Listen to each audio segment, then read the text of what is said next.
So how long have you been doing this for? So podcasting in general, I've probably been doing it for about 3 years. Well, maybe about 2.5. I started probably right before the pandemic started. So it wasn't like I started podcasting because of the pandemic. No, I started podcasting before the pandemic, but I started as a producer. So I didn't start as on screen or audio talent. I started off as a producer, and I actually did content for another show called Hardly Heroes. I've Uh, actually heard of Hardly Heroes. yeah, now I I've heard sadly, of him. uh I've heard of him at a few cons down when I went to Sac Anime a few years yeah, back.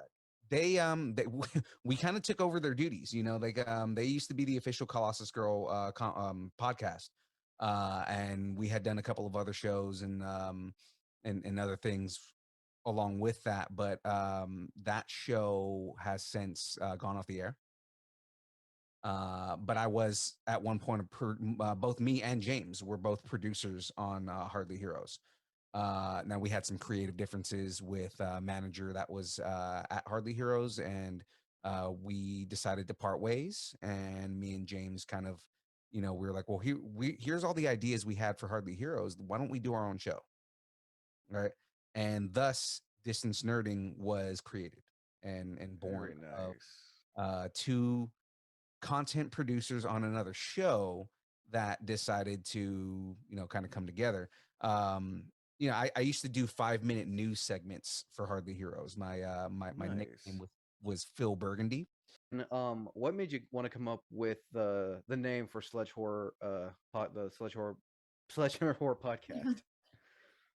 Um, Actually, our friend Bill came up with the name. Like, our last name is Sledge. And we like horror, so he was like, "Hey, Sledgehammer Horror, that sounds pretty cool." And Ken was like, "Why didn't I think of that?" Like, that's the a good name. the initial name was Ken's Horror Corner. Yeah. And Sledgehammer Horror is so much better. I mean, and plus sledgehammers are used in horror films. Right. So, and I at the very beginning it was just me. And I'm really glad that we didn't stick with the name Ken's Horror Corner, because Ashley is such a crucial part of what Sledgehammer Horror is. That's true. It would have been like Ken and Ashley's Horror Corner. Yeah.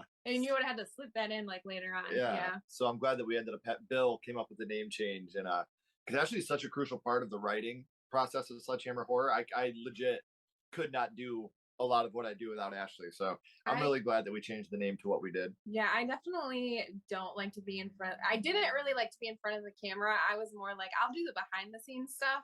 And he kind of pulled me out of my shell a little bit and was like, do this stuff with me. So I was like, I'll try it. She started throwing out these ideas to me, and I was like, okay, I'll do that, and I'll do that if you do it with me. Yeah. Like, for those who don't know, Adam is a VR YouTuber, if I'm not mistaken. Yeah, I mean, YouTube, TikTok, all that good stuff, but all around VR, pretty much. And you are allowed to cuss on here, by the way. Oh, thank you. No, you already know me so well. This isn't this isn't Cosplay Con Talk where I only allow one F word. There's a limit. Yeah, Geeking Out and the gaming ones, there's no limit. So to begin, I gotta first ask, what made you come up with the name Atom Bomb Body? Ooh, that's a good one. I played a lot of Fallout, and initially I heard that song Atom Bomb Baby that plays in Fallout, at like Atom Bomb Baby. I don't remember that one. And again, it goes on the radio. But anyway, I liked the song, but I didn't want baby in the name. I was like, it's kind of weird. And at the time, I was competing in bodybuilding, bikini division, like the least muscular. So I was like, I swapped it out for body. And there we go. It just kind of stuck. I mean, it seems to work. Plus, you actually, from what I've seen, when you've done your cosplay, you've actually cosplayed from Fallout. Yes. So that's kind of my. I don't know. It's not necessarily where I started in gaming, but I love everything about Fallout as far as the background, the history, the aesthetics. I mean, even though it's it's post-apocalyptic, but it's like retro apocalyptic, futuristic.